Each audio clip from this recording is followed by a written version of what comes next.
சம உரிமையை ஆண்டவர் தந்திருக்கிறார். ஆமென். இந்த இளைய குமாரன் அந்த உரிமையை பறித்து கொண்டு போனான். அவன் காணாம போகல. எனக்கு தகப்பன் வேணாம், தகப்பன் வீடு வேணாம், நான் எப்படி வேணா இருப்பேன்னு திரிந்து கொண்டு போனவன தகப்பனை ஏராளமா பேசுவான். அவன் தகப்பன் வீட்டை எனக்கு என்ன நீ அங்க பண்ண, என்ன கொடுத்த, என்ன செஞ்ச பேசல பாத்தீங்களா? ஆனா பாருங்க, அந்த தகப்பன் வீட்டுல இருந்து போனவனே தகப்பன் மகனை தேடி போல. ஆனா அவனுக்குள்ள வருத்தம் இருந்தது. அந்த தகப்பனுக்குள்ள ஒரு மன காயம், ஒரு வேதனை இருந்துச்சு. ஐயோ, என் மகன், என் சின்ன மகன், நான் அவனை தூக்கி வளர்த்தனே, அவன் என்னை விட்டு போனது ஒரு காயம் தான். ஆனா இன்னொரு பக்கம் என்னன்னா, அவனா திரும்பி வந்தா நான் ஏற்றுக்கொள்கிறேன்.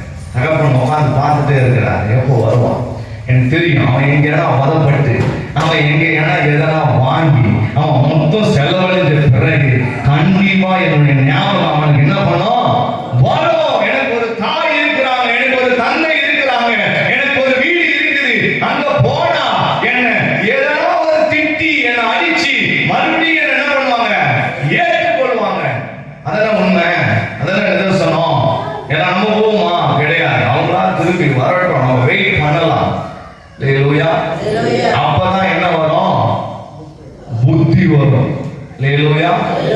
இளையகுமாரன் பாருங்க, அவன் புத்தி தெளிந்து கண் திறக்கப்பட்டு தகப்பன் வீட்டுல போய், நான் எழுந்து நான் சர்ச்சைக்கு போய் அந்த ஓரத்துல நான் என்ன பண்ணிக்கிறேன், உக்காந்துக்கிறேன் அப்படின்னு எழுப்பி வரான்.